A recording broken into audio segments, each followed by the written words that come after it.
Time now for the part of the show we call What in the World? That's exactly the phrase that came to mind when we saw these images. A 4,000-ton frigate fully armed with air defense missiles off the Libyan coast.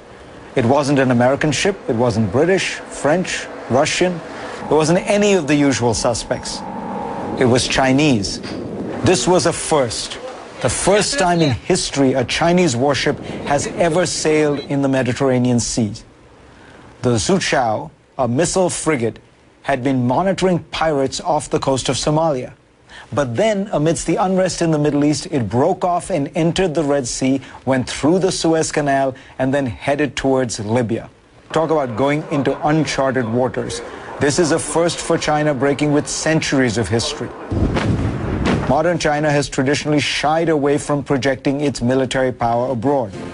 But the Chinese Navy has been building up, flexing its muscles, and pushing back at the U.S. military. Last April, a fleet of 10 Chinese warships passed through the Miyako Straits in an attempt to test Japan and the United States. And just last week, Vietnam accused China of violating its sovereignty by conducting military drills near its shores, again with Chinese ships. Now, the Libyan operation was a humanitarian mission to rescue Chinese nationals working there. But there's no doubt this was part of a larger expansion of China's foreign policy. According to Xinhua, the mission involved 91 domestic chartered flights, a dozen flights by military airplanes, 35 rented foreign chartered flights, 5 cargo ferries, 11 voyages by foreign passenger liners, and some 100 bus runs.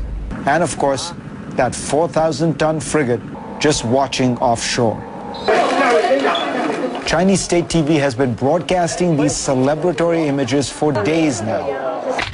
Beijing says it has rescued nearly 36,000 Chinese nationals, all of whom were working in Libya.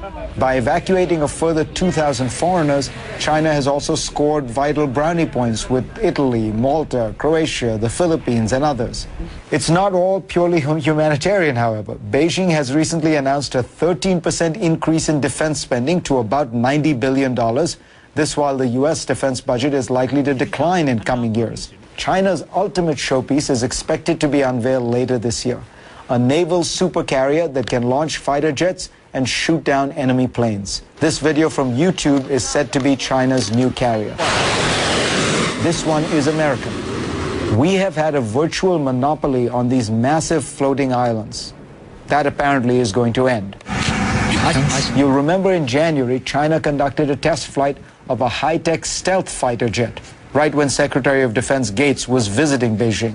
And then last month, they developed a new carrier killer, a missile that could hit an aircraft carrier with pinpoint precision.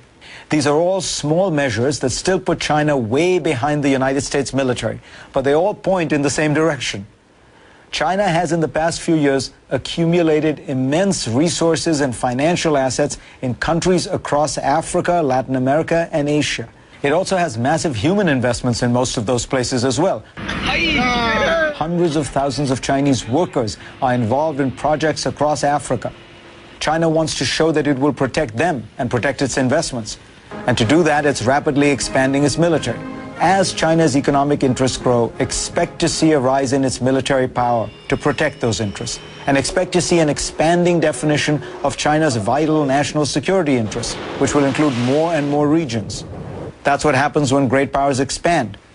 After all, that's how an isolationist country in North America became the world's superpower about 75 years ago.